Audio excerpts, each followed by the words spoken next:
जब प्रहलाद ने भगवान से कहा कि प्रभु, जब उनके पिता का अंत हुआ भगवान के द्वारा, तो भगवान से प्रहलाद ने कहा कि प्रभु, ये ब्रह्मा आदि देवताओं ने जो आपकी स्तुति की है वो लच्छेदार वाणी से की है, छंदों से अलंकृत होकर की है। मैं असुर बालक हूं, मैं तो ऐसे स्तुति कर नहीं सकता हूं। क्या आप मेरी स्तुति से प्रसन्न होंगे? ब्रह्मा दया सुरगणा मुनियोत सिद्धा सत्वैक तान मत्यो वचसाम प्रवाही। मैं तो ऐसे कर नहीं सकता हूं, क्या आप मेरी स्तुति से प्रसन्न होंगे? उसी समय भगवान ने प्रहलाद को अपनी गोद में बिठा लिया।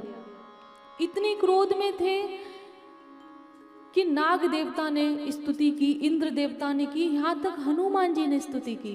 भगवान का क्रोध शांत नहीं हुआ। और जब प्रहलाद ने इतनी सी बात बोली, ब्रह्मा दया सुरगड़ा मुनियोत सिद्धा सत्वैक तान मत्यो वचसाम प्रवाहे, और भगवान ने अपनी गोद में बिठा लिया और अपनी जीभ से चाटने लगे। ये क्या था? भक्ति का बल। और आंखों में आंसू भर के जो क्रोध में भगवान थे, नृसिंह भगवान, कहते हैं प्रहलाद, इतिहास में ऐसा कभी हुआ नहीं कि भक्त पुकारे और हम न आए। तुमने मेरे लिए बहुत कष्ट सहे, तुम्हें पर्वतों से गिराया गया, हाथी से कुचलवाया गया, सर्पों से डसवाया गया, जहर पिलाया गया, और यहां तक इन दुष्टों ने कसर नहीं छोड़ी, तुम्हें अग्नि में जलाया गया। लेकिन तुम भयभीत नहीं हुए, तुम डरे नहीं। तुमने प्राण रक्षा के लिए एक भी शत्रु से नहीं कहा, बस मेरा नाम लिया। और उसी नाम का बल है कि आज मैं तुम्हारे सामने हूं। और हे भक्त प्रहलाद, मुझे क्षमा कर देना कि मैंने आने में बहुत देर कर दी। हम सब भगवान के सामने हाथ जोड़ के कहते हैं कि प्रभु गलती हो तो माफ कर देना, लेकिन आज वो भगवान प्रहलाद से कह रहे हैं कि हमको क्षमा कर देना। हमें तो बस एक ही प्रार्थना भगवान से करनी चाहिए, आवाहनम न जानामि न जानामि तवार्चनम पूजा चैव न जानामि क्षम्यतां परमेश्वरम।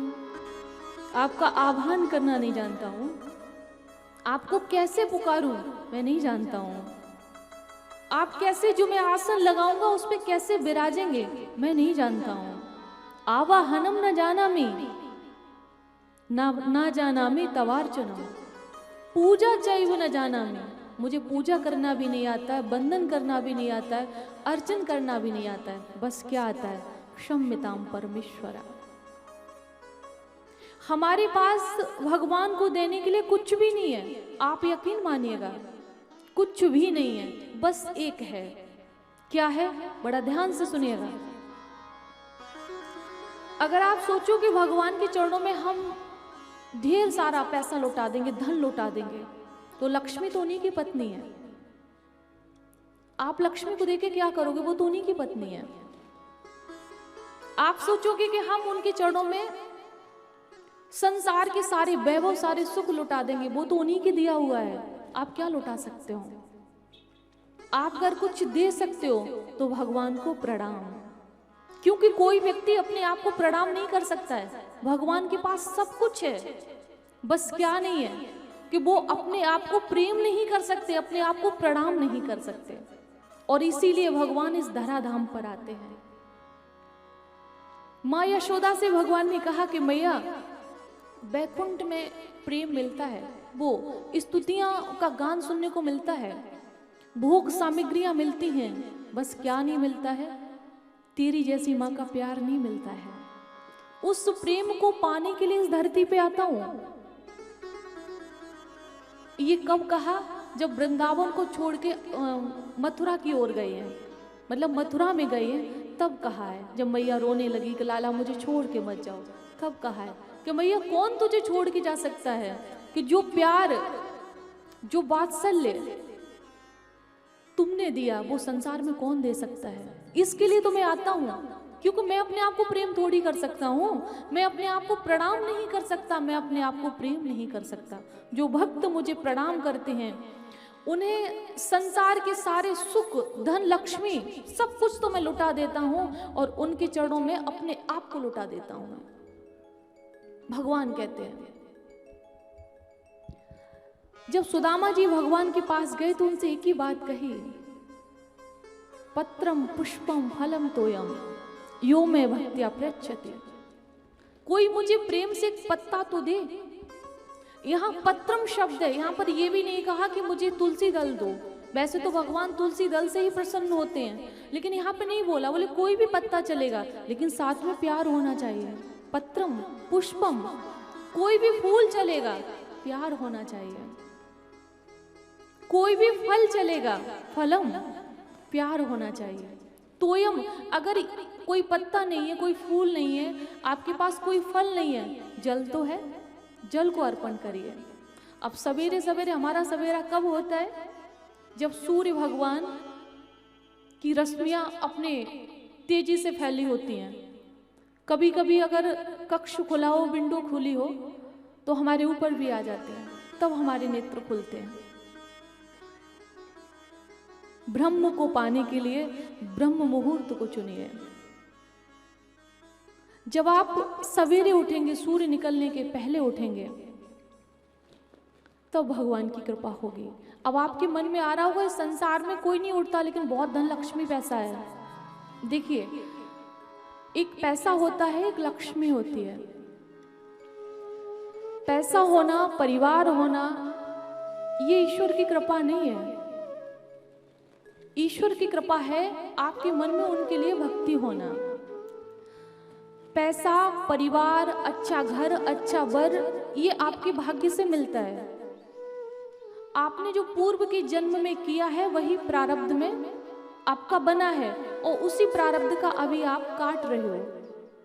अब आप जो अपने कर्म रूपी बीज बोएंगे वो आने वाले जन्म में काटेंगे। तो जीवन में जो भी घटित होता है, मैंने बहुत बार निवेदन किया है कि जब जीवन में सुख आता है तो हमारे पुण्यों का उदय होता है, जब जीवन में दुख आता है तो हमारे पापों का उदय होता है। तो जीवन में जो कुछ हमें ये प्राप्त हो रहा है, ये हमारे पूर्व के जन्म का फल है जो हम इसमें पा रहे हैं। और अगर हम भक्ति कर रहे हैं, भजन कर रहे हैं, भगवान से प्रेम कर रहे हैं, उस ओर बढ़ रहे हैं, संसार में रह तो रहे हैं लेकिन रहकर भी नहीं रह रहे हैं, तो आप मान लीजिए कि आप ईश्वर की प्राप्ति के लिए बढ़ रहे हैं, आप ईश्वर को प्राप्त कर रहे हैं। आप ये मान लीजिएगा, और यही ईश्वर की कृपा है। ये कृपा है। मन लगता कब है, मन ठहरता कब है? कबीरदास जी कहते हैं, जब मैं था तब हरि नहीं, अब मैं हूँ हरि ना। जब मैं अर्थात अभिमान, जब मैं था तब हरि नहीं, अब हरि है मैं ना। क्यों? प्रेम गली अति साकरी, जामे दो न समा। प्रेम गली अति साकरी, जामे दो न समा। प्रेम की गली बहुत पतली है, एक दिल में एक ही रहेगा, या तो भगवान या फिर संसार। अब किसको बिठाना ये तय आप करेंगे। भगवान ने बता दिया, हृदय हमको दे दो या संसार को दे दो, ये तुम तय करोगे। कर्म के लिए स्वतंत्र किया, कर्मण्येवाधिकारस्ते मां फलेषु कदाचन। कर्म के लिए स्वतंत्र किया है, फल के लिए स्वतंत्र नहीं हो, फल मैं दूंगा। अगर आपने संसार को चुन लिया तो बार बार संसार दूंगा, और आपने मुझे चुन लिया तो आपको हमेशा के लिए अपना बना लूंगा। ये भगवान की प्रतिज्ञा है। और संसार में रहना कैसे है? जैसे कबीरदास जी इशारा कर रहे हैं, कबीरा खड़ा बाजार में सबकी मांगे खैर, ना काऊ से दोस्ती ना काऊ से बैर। ना किसी से दोस्ती अगर आप किसी से दोस्ती करेंगे, प्रेम करेंगे तो आसक्ति होगी, और आसक्ति कहीं ना कहीं अधोगति में ले जाएगी। तो इसलिए कबीरदास जी कहते हैं, कबीरा खड़ा बाजार में सबकी मांगे खैर, ना काऊ से दोस्ती ना काऊ से बैर।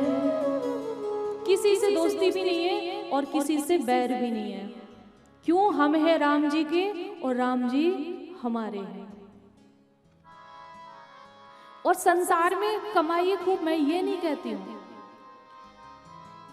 खूब कमाइए, क्योंकि कोई भी कार्यक्रम होता, कुछ भी होता, खर्च होता है, मैं ये नहीं कहती हूं। लेकिन इतना पीछे मत पड़िए कि अपना हीरा जन्म गंवा दो। ये जन्म हीरा है, ये नर तन हीरा है। कबीरदास जी कहते हैं, साहिब इतना दीजियो जामे कुटुंब समान, साहिब इतना दीजियो जामे कुटुंब समान, मैं भी भूखा ना रहूं साधु न भूखा जाए।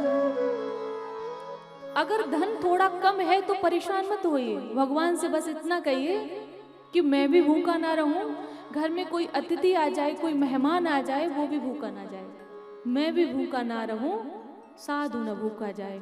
और सबसे प्रेम से बात करिए, प्रेम से बोलिए। ऐसी वाणी बोली मन का आपा हो, औरन को शीतल करे आपो शीतल हो। ध्यान रखिएगा कि जो बाणी आपको शीतल करेगी वही दूसरे को करेगी। हम जब क्रोध करते तो हमको लग रहा है हम किसी और को जला रहे हैं, सच पूछा जाए तो हम खुद जल रहे हैं, क्योंकि क्रोध हमने अपने भीतर किया है। तो जलेंगे हम, सामने वाला नहीं। तो बाणी मीठी बोलिए, वो दूसरे को शीतल करेगी, उससे पहले आपको शीतल करेगी। मीठा बोलिए।